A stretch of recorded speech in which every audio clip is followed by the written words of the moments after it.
భద్రాద్రి కొత్తగూడెం జిల్లా సిపిఎం రాష్ట్ర కమిటీ సభ్యుడు సీనియర్ నేత కాసాని అయ్యలయ్య గుండెపోటుతో మృతి చెందారు. వామపక్ష ఉద్యమంలో 4 దశాబ్దాలుగా కొత్తగూడెంలో నిర్విరామ ప్రజా పోరాటాలు నిర్వహించిన కాసాని పేదల ఇండ్ల స్థలాల కోసం భూ పోరాటాలు చేసి కేసులు, జైలు జీవితాలతో ప్రజల గుండెల్లో చెరగని ముద్ర వేసుకున్నారు. జీవితకాలం సిపిఎంలో కొనసాగి ఉమ్మడి జిల్లాలో బలమైన నాయకుల్లో ఒకరిగా నిలిచారు. కొంతకాలంగా అనారోగ్యంతో ఒకవైపు చికిత్స పొందుతూ మరోవైపు ప్రజా ఉద్యమాల్లో పాల్గొంటూ ఉన్నారు.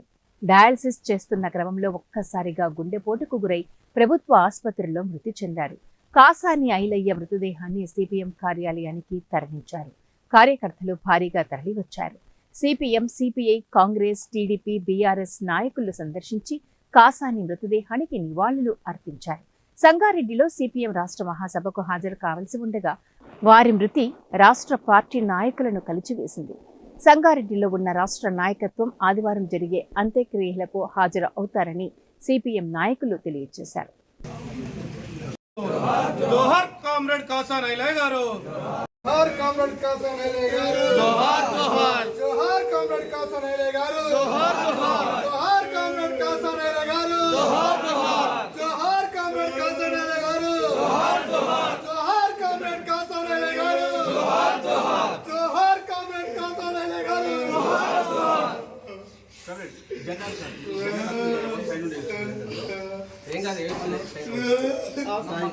ఈరోజు కామ్రేడ్ కాసాని అయ్యలయ్య గారి మరణం పట్ల భారత కమ్యూనిస్ట్ పార్టీ భద్రాద్రి కొత్తగూడెం జిల్లా పార్టీ తరఫున ఈ జిల్లా ప్రజానీకం తరఫున శ్రద్ధాంజలి ఘటిస్తూ జోహార్లు అర్పిస్తున్నాము.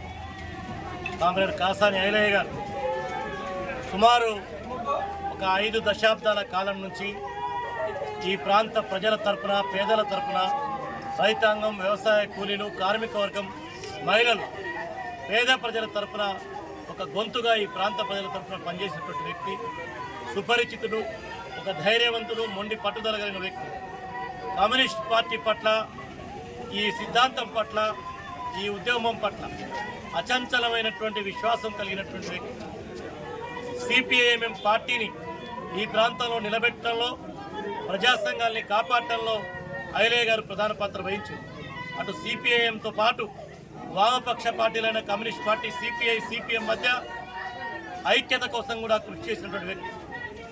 గడిచినటువంటి 2009, 14 ఎన్నికల, 23 ఎన్నికల సందర్భంలో